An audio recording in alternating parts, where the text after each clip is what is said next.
रामकृष्ण हरी मंडळी, स्वागत आहे तुमचं आमच्या यूट्यूब चॅनल KRS स्टोरीजमध्ये। आषाढी एकादशी म्हणजे देवशयनी एकादशी हा हिंदू धर्मातील अत्यंत पवित्र आणि भक्तिभावाने साजरा केला जाणारा सण आहे।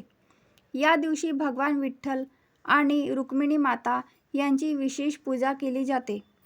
महाराष्ट्रात विशेषतः पंढरपूर येथे लाखो भाविक एकत्र येऊन वारी करतात। आषाढी एकादशीचा दिवस भक्ती, उपवास आणि नामस्मरणाने भरलेला असतो। या दिवशी अनेक लोक उपवास करतात आणि संपूर्ण दिवस विठ्ठलाच्या भजन कीर्तनात घालवतात।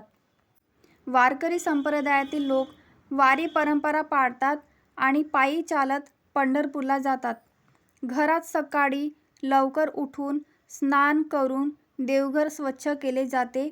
विठ्ठल रुक्मिणीची प्रतिमा किंवा फोटो सजवून फुलांनी आणि तुळशीने पूजा केली जाते। दिवसभर हरिनाम जप, अभंग, गाणे आणि धार्मिक ग्रंथ यांचे वाचन केले जाते। संध्याकाळी आरती करून देवाचे दर्शन घेतले जाते। आषाढी एकादशीच्या दिवशी पूजाविधी अत्यंत श्रद्धेने केला जातो। ब्रह्ममुहूर्तावर उठून स्नान करावे, घर स्वच्छ करून देवघर सजवावे, पवित्र वस्त्रे परिधान करावीत, देवघरात विठ्ठल रुक्मिणीची मूर्ती किंवा फोटो ठेवून त्यांना गंध, अक्षता, फुले अर्पण करावीत। तुळशीला पवित्र मानले जाते।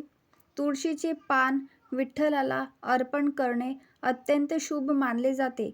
या दिवशी शक्यतो उपवास ठेवावा। काही जण फळाहार करतात। मन, वाणी आणि कर्म शुद्ध ठेवणे महत्त्वाचे आहे। रामकृष्ण हरी किंवा विठ्ठल विठ्ठल या नामांचा जप करावा। अभंग, कीर्तन आणि भजनात सहभागी व्हावे। संध्याकाळी आरती करून देवाला फळांचा किंवा उपवासाचा नैवेद्य अर्पण करावा। या दिवशी भगवद्गीता किंवा ज्ञानेश्वरी यांचे वाचन करणे पुण्यकारक मानले जाते। आषाढी एकादशीला विशेष धार्मिक महत्त्व आहे। या दिवशी भगवान विष्णू योगनिद्रेत जातात असे मानले जाते आणि चातुर्मासाची सुरुवात होते। या काळात धार्मिक नियम पाळले जातात आणि साधना केली जाते। या दिवशी केलेल्या उपवास, जप आणि पूजेमुळे पापांचा नाश होतो आणि मन शुद्ध होते असे मानले जाते।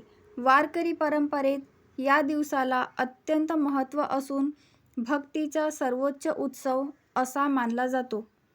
आषाढी एकादशी हा केवळ सण नसून तो भक्ती, श्रद्धा आणि आत्मशुद्धीचा उत्सव आहे।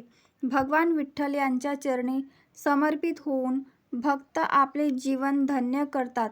उपवास, नामस्मरण आणि पूजाविधी याद्वारे मनशांती आणि आध्यात्मिक समाधान मिळते।